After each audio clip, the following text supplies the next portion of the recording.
Suman TV ప్రేక్షకులకు నమస్కారం. నా పేరు గీతానంద్. నేను ఇన్వెస్టర్ని, అలాగే ట్రేడర్ని. ఒక 7 సంవత్సరాలుగా ఇదే ఇండస్ట్రీలో ఉన్నాను. ఇంతకుముందు సుమన్ టీవీ తరపున నేను చేసిన వీడియోలకి మంచి రెస్పాన్స్ రావడం జరిగింది. సో దానికి అనుగుణంగానే కొన్ని ప్రశ్నలకు సమాధానం చెప్తూ మరికొంత విషయాన్ని ఎక్స్ప్లెయిన్ చేద్దామని చెప్పి అనుకుంటున్నాను. కొన్ని విషయాలు అంటే నన్ను ఇన్స్పైర్ చేసినట్టు కానీ, నాకు లాభాలు రావడంలో కారణమైనటివి కానీ వాటి గురించి మాట్లాడాలనుకుంటున్నాను. ఇందులో మొదటిగా అంటే ఒక స్టాక్ మార్కెట్ గురించి మాట్లాడుతున్నప్పుడు జనరల్గా ఏంటంటే వీళ్ళకి లాభాలు ఉన్నాయా లేదా, అంటే లాభం వచ్చే మాట్లాడుతున్నారా లేదా అనే కామెంట్స్ ఎక్కువగా వస్తూ ఉంటాయి. యాక్చువల్గా మనకు కూడా ఈ కామెంట్స్ కొన్ని రావడం జరిగింది. ఇది జస్ట్ మనకి కాన్ఫిడెన్స్ పెంచడం కోసం మాత్రమే నేను కొన్ని నా పోర్ట్ఫోలియోస్ చూపిస్తున్నాను. సో ఈ పోర్ట్ఫోలియోస్ కనుక చూసినట్లయితే ఇది ఒక పోర్ట్ఫోలియో. ఇది యాక్చువల్గా నా బ్రోకింగ్ అప్లికేషను. నా బ్రోకింగ్ అప్లికేషన్లో మీరు కనుక చూసినట్లయితే పెట్టినటువంటి ఇన్వెస్ట్మెంట్ 30,67,000. దాదాపు లాభం కనుక చూసినట్లయితే 57 లక్షల రూపాయల లాభం ఉంది. ఇది ఈ గత 2 సంవత్సరాల్లో వచ్చినటువంటి లాభం కింద చెప్పుకోవాలి. దాదాపు 88 లక్షల రూపాయలు ఓవరాల్గా అకౌంట్లో ఉంది. సో ఈ పోర్ట్ఫోలియో ఇది పరిస్థితి. ఇంకొక పోర్ట్ఫోలియో కనుక చూసినట్లయితే దాదాపు 86 లక్షల దాకా ఇన్వెస్ట్మెంట్ చేయడం జరిగింది. ఇప్పుడు ప్రస్తుతానికి దీంట్లో 41,79,000 దాకా ప్రాఫిట్ ఉంది. అంటే 44% రిటర్న్స్ ఉన్నాయి. సో ఇవి ఈ రిటర్న్స్ రావడానికి కానీ, ఇన్వెస్ట్మెంట్స్లో లాభాలు రావడానికి కానీ ఇవి పూర్తిగా ఇన్వెస్ట్మెంట్కి సంబంధించినటివి. ఈ పోర్ట్ఫోలియోలు డిజైన్ చేయడం వెనుక ఉన్నటువంటి ఎక్స్పీరియన్స్ కానీ ఇవన్నీ ఓవర్ నైట్ వచ్చినటివి కాదు. కొన్ని పుస్తకాలు నన్ను ఇన్స్పైర్ చేసినటివి, కొందరు టెక్నికల్ అనాలిసిస్ గురించి మాట్లాడినట్టు వాటిలో నాకు నచ్చినటివి, వాటి భావాలకు అనుగుణంగా మేము డెవలప్ చేసుకున్నటువంటి సిస్టమ్స్తో వచ్చినటువంటి సెషన్స్ వాటి కింద తీసుకోవచ్చు. అందులో నేను ఈరోజు ఒక 2 టాపిక్స్ గురించి మాట్లాడదలుచుకున్నాను.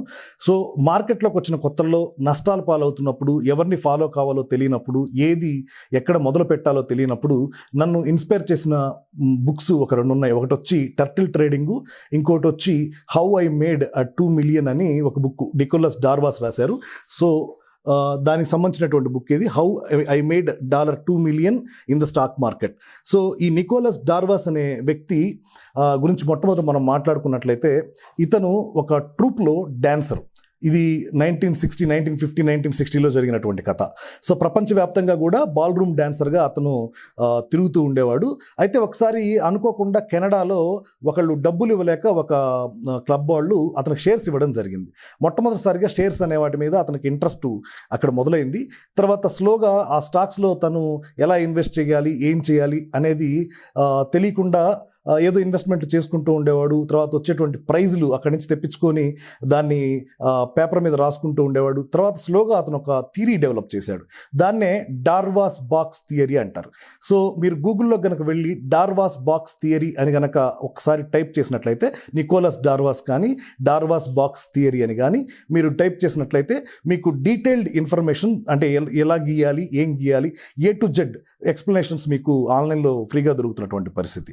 సో డార్వాస్ బాక్స్ అని ఒక థియరీ మొదలుపెట్టిన తర్వాత అతను చాలా తక్కువ టైంలోనే దాదాపు $2 million దాకా కూడా సంపాదించడం జరిగింది.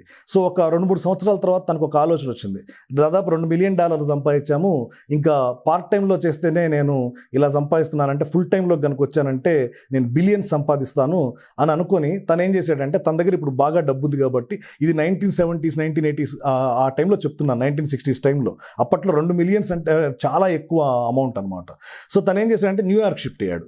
న్యూయార్క్లో వాల్ స్ట్రీట్లోకి షిఫ్ట్ అయ్యి అక్కడ ఒక ఆఫీస్ తీసుకున్నాడు. ఆఫీస్ తీసుకొని ఇక ఈ రోజు నుంచి నాకు థియరీ వచ్చేసింది, సో నేను అద్భుతంగా ట్రేడింగ్ చేస్తున్నాను. జనరల్గా ఏంటంటే ట్రేడింగ్లో డబ్బులు బాగా వస్తున్నప్పుడు కాన్ఫిడెన్స్ పెరిగిపోతుంది, మనం బెట్ చేసే స్టైల్ కూడా మారిపోతుంది. సో అతను ఆ కాన్ఫిడెన్స్తో ఒక్కసారిగా న్యూయార్క్లో వాల్ స్ట్రీట్లోనే ఒక ఆఫీస్ తీసుకొని దాంట్లో కూర్చొని ట్రేడింగ్ చేయడం స్టార్ట్ చేశాడు. అప్పటిదాకా లాంగ్ టర్మ్ ఇన్వెస్టర్గా ఉన్న అతను డే ట్రేడింగ్లోకి దిగాడు. ఇంట్రాడేలోకి దిగ్గానే సో సేమ్ తన థియరీని అప్లై చేసుకుంటూ వెళ్తున్నాడు. దాదాపు అతి షార్ట్ పీరియడ్లో $1 లక్ష నష్టపోయాడు. అప్పుడు అతనికి ఆలోచన వచ్చింది, ఇన్ని డాలర్లు $2 million సంపాదించి నేను ఇంత పెద్ద అమౌంట్ ఎలా పోగొట్టాను, నేను ఎక్కడ ఫెయిల్ అవుతున్నాను అని తను ఆలోచిస్తున్నప్పుడు తనకు ఒకటి అర్థమైంది.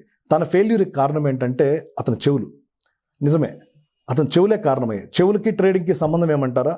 అతను ఇంతకుముందు బయట తిరుగుతూ ఉన్నప్పుడు ఎవరు న్యూస్ వినేవాడు కాదు.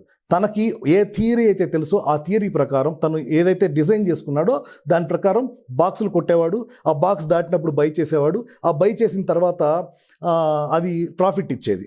సో ఇప్పుడు ఇక్కడికి వచ్చాక ఏం చేశాడంటే నికోలస్ డార్వాస్ పక్కన వాడు మాట్లాడడం మొదలుపెట్టాడు. ఆ స్టాక్ పడిపోద్దంట, ఈ స్టాక్ పెరుగుతుందంట, దీనికి ఫండ్స్ వస్తున్నాయంట, దానికి CEO రిజైన్ చేస్తున్నాయంట. ఈ న్యూస్లన్నీ కూడా అతని మీద ఇంపాక్ట్ చూపించడం మొదలుపెట్టాయి. దాంతో అతను డిఫరెంట్ స్టాక్స్ ఆడడం, ఇవన్నీ కూడా అతనికి నష్టాలకు కారణమయ్యాయి. అలాగే డే ట్రేడింగ్లో ఉండే వోలటాలిటీ కూడా అతనికి నష్టానికి కారణమైంది. ఇవన్నీ అర్థం చేసుకున్న తర్వాత అతను మళ్ళీ ఒక్కసారి రీగెయిన్ కావడం కోసం ఈ మొత్తం అన్నీ కూడా క్లోజ్ చేసేసి తను ఇంతకుముందు ఏదైతే నమ్మాడో దాంట్లోనే మళ్ళీ తిరిగి కొద్దిగా ఇన్వెస్ట్మెంట్ చేయడం మొదలుపెట్టాడు.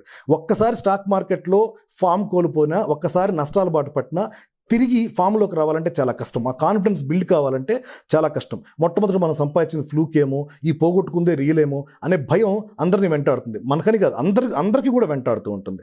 సో ఆ భయంతో తను తక్కువ ఇన్వెస్ట్మెంట్ చేసుకుంటూ వచ్చి మళ్ళీ $8 లక్షల సంపాదించిన తర్వాత తనకు కాన్ఫిడెన్స్ వచ్చింది. ఇలా తను మార్కెట్లో భారీగా సంపాదించడం జరిగింది. అయితే ఈ నికోలస్ డార్వాస్ బాక్స్ థియరీ అంటే ఏంటో మీకు ఎక్స్ప్లెయిన్ చేస్తాను.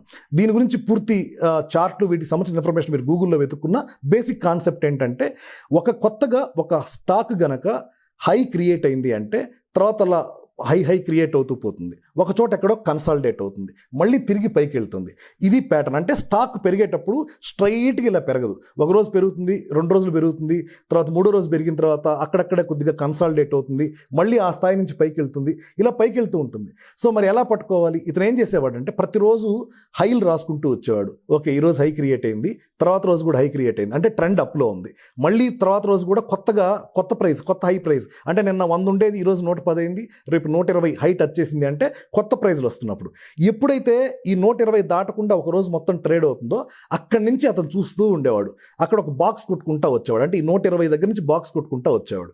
ఎప్పుడైతే ఈ 120 ప్రైస్ దాటుతుందో మళ్ళీ తిరిగి అతను అక్కడ బై చేసేవాడు. ఆ బాక్స్కి ఏదైతే లో ఉందంటే ఒకసారి హై క్రియేట్ చేసిన తర్వాత తిరిగి హై క్రియేట్ చేయడానికి మధ్యలో ఉన్నటువంటి లో ఏదైతే ఉందో దాన్ని స్టాప్ లాస్ కింద పెట్టడం కానీ, తర్వాత ఎక్స్పీరియన్స్ వచ్చే కొద్దీ ఏంటంటే 10% స్టాప్ లాస్కి మూవ్ చేయడం కానీ చేసుకుంటూ వచ్చాడు. సో దీన్నే డార్వాస్ బాక్స్ థియరీ అంటారు. అంటే ఇప్పుడు జనరల్గా ఏంటంటే న్యూటన్ లాస్ గురించి మాట్లాడుకునేటప్పుడు గమనంలో ఉన్నటువంటి వస్తువు అలా ప్రయాణిస్తూనే ఉంటుంది ఏదైనా అడ్డొచ్చేంత వరకు అనే థియరీ లాగే స్టాక్ మార్కెట్లో కూడా ఒక స్టాక్ గనక కొత్త హై క్రియేట్ అయింది అంటే ఆ తర్వాత అది మళ్ళీ హైస్ క్రియేట్ చేస్తూ ఉంటుంది. అంటిల్ అండ్ అన్లెస్ ఫండమెంటల్గా దానికి ఏదైనా ఒక నెగటివిటీ వచ్చేంత వరకు కూడా, లేదా భారీగా పెరిగితే వచ్చే ప్రాఫిట్ బుకింగ్ వచ్చేంత వరకు కూడా స్టాక్ పెరుగుతూ ఉంటుంది. మధ్యలో మాత్రం కొన్ని రోజుల పాటు కన్సాలిడేషన్ జరుగుతూ ఉంటుంది. ఈ కన్సాలిడేషన్ పీరియడ్ని పట్టుకునేవాడు. ఆ కన్సాలిడేషన్ బ్రేక్అవుట్ వచ్చిన తర్వాత తను ఎంట్రీ తీసుకునేవాడు.